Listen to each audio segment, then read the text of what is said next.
Assalamualaikum warahmatullahi wabarakatuh.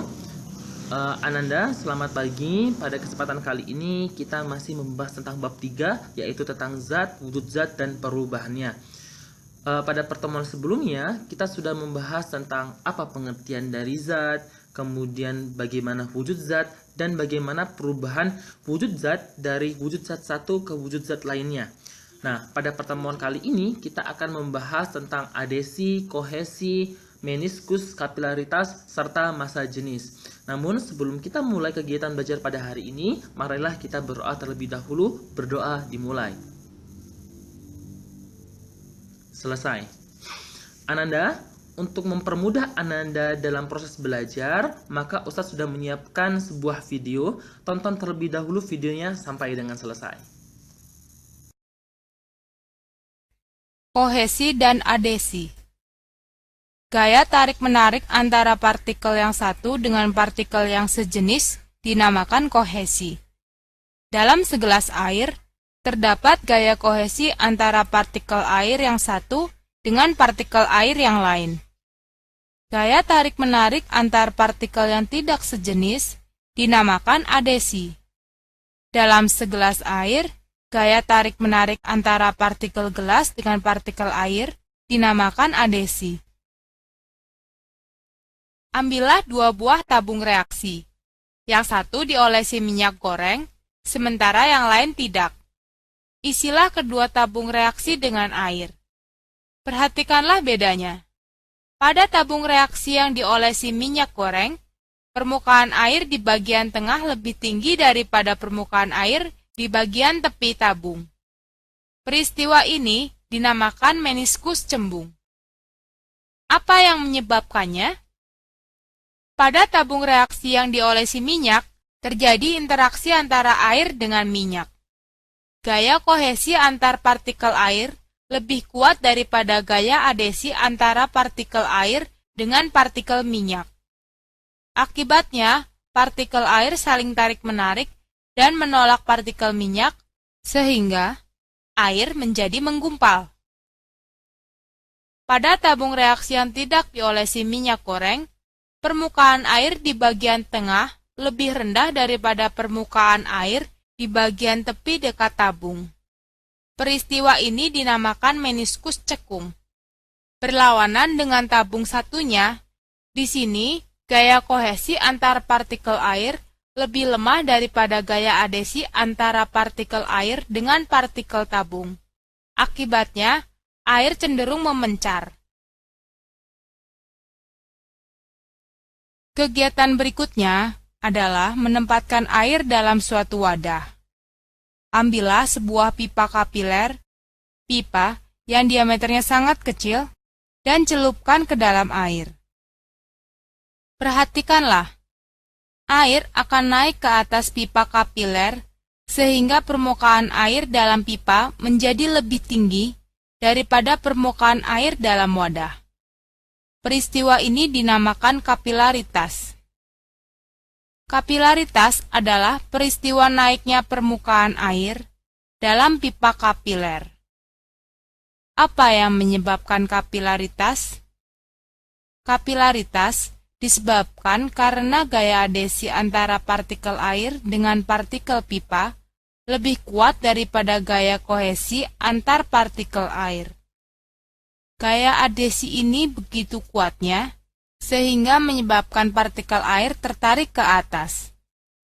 Kapilaritas tidak hanya terjadi pada air saja, tetapi juga pada zat cair lainnya, misalnya minyak tanah. Kapilaritas sangat berguna dalam kehidupan sehari-hari, antara lain pada kompor minyak tanah. Kapilaritas menyebabkan minyak tanah merambat naik pada sumbu. Walaupun ujung sumbu satunya tidak dicelupkan ke dalam minyak tanah, ujung ini tetap dapat terbakar. Pada tumbuh-tumbuhan, kapilaritas terjadi ketika air naik ke daun dari akar. Air naik melalui pembuluh menyerupai pipa yang terdapat pada batang tumbuhan.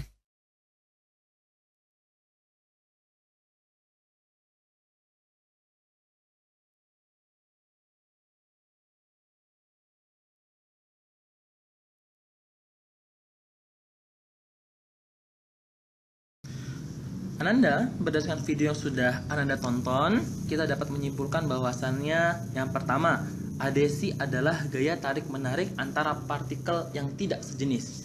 Yang kedua, kohesi adalah gaya tarik-menarik antara partikel sejenis. Contoh adhesi dalam kehidupan sehari-hari sangat mudah, Ananda. Contohnya adalah pada saat kita mengoleskan cat ke permukaan kayu atau ke permukaan semen. Catnya nanti akan langsung menempel pada bagian kayu atau pada bagian semen tersebut. Artinya ikatan adhesinya jauh lebih kuat daripada ikatan kohesi. Kemudian bagaimana tentang kohesi? Contoh dalam kehidupan sehari-hari apa? Contohnya adalah air yang berada di daun talas. Ya, air yang berada di daun talas, air tersebut tidak membasahi daun talas karena ikatan kohesi air dengan air itu lebih kuat daripada air dengan daun talas tersebut.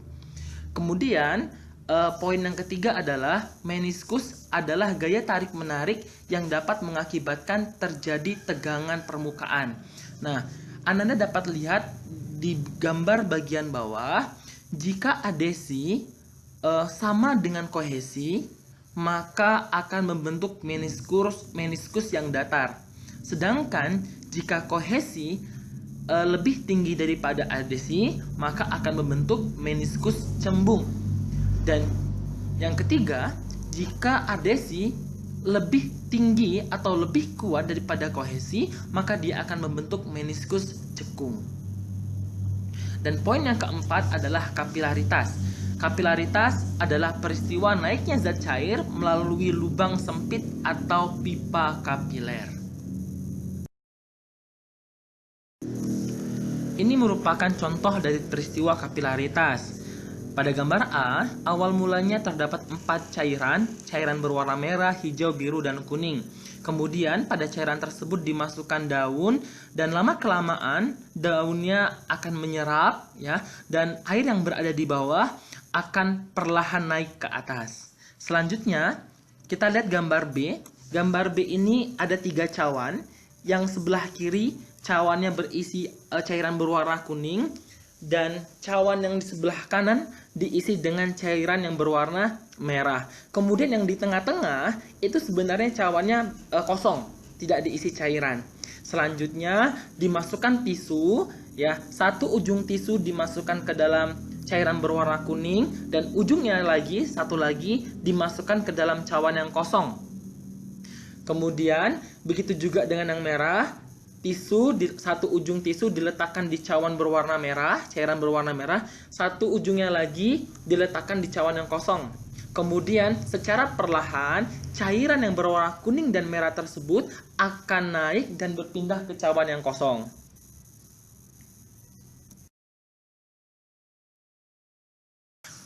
Ananda, pada slide kali ini Ustadz memiliki gambar ilustrasi.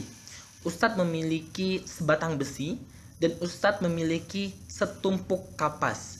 Ketika Ustadz timbang antara besi dan kapas, ternyata besi dan kapas memiliki massa yang sama.